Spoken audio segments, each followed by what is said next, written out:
Quand j'étais petit, j'avais développé une phrase pour me présenter une fois pour toutes quand j'arrivais quelque part.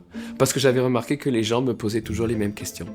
Et pragmatique comme le sont tous les enfants, je m'étais dit que si je développais une phrase qui me permettait de répondre à toutes les questions en même temps que de me présenter, on gagnerait beaucoup de temps. Et partout où j'arrivais, je m'annonçais de la sorte. Bonjour, je m'appelle André, je suis un garçon, j'ai 4 ans, je ne mange pas de bonbons et je ne vais pas à l'école.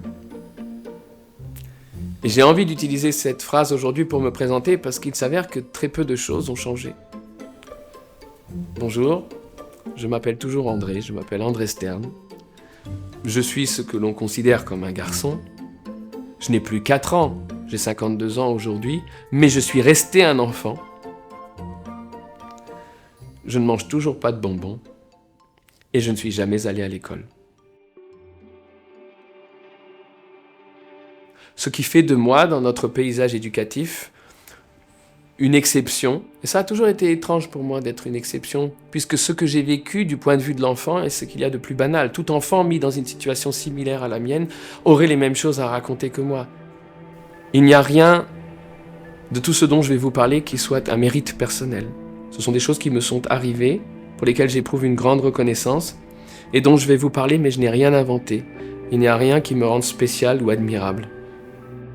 Et aujourd'hui, c'est en tant qu'ambassadeur de l'enfance que j'ai envie de vous inviter à venir avec moi pour un voyage sur les terres inconnues de la confiance en nos dispositions spontanées, en la pertinence de nos processus.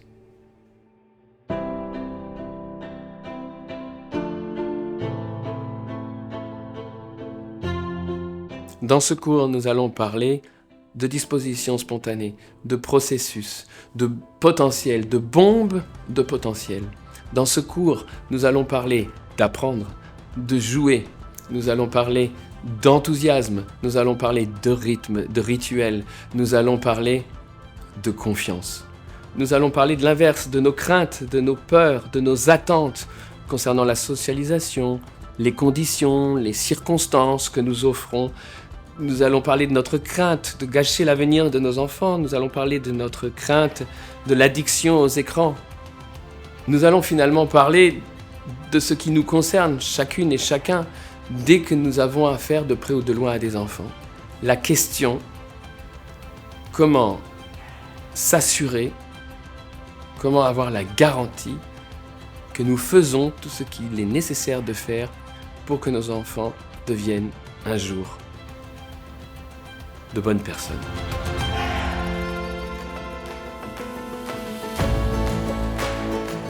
Nous allons parler du fait que nous voulons tous que nos enfants deviennent un jour des adultes heureux, accomplis, enthousiastes et confiants. Et que nous voulons tellement qu'ils le deviennent un jour que nous en oublions de vivre aujourd'hui sous leurs yeux ce que sont des adultes heureux.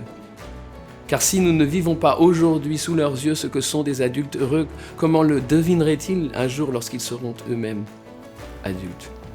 Nous parlerons de tout ça. Je ne crois pas que vous repartiez avec des garanties. Je pense que vous repartirez avec des convictions, des désirs nouveaux. Je ne pense pas que nous parlerons de méthode. Nous ne parlerons pas de solutions universelles. Nous parlerons d'attitude. Nous parlons d'une attitude de confiance que je nomme écologie de l'enfance. Et je suis ravi de passer ces heures avec vous. I think it was good. May I see it? Je pense et je parle en français. Je pense et je parle en français. Are we rolling like stones?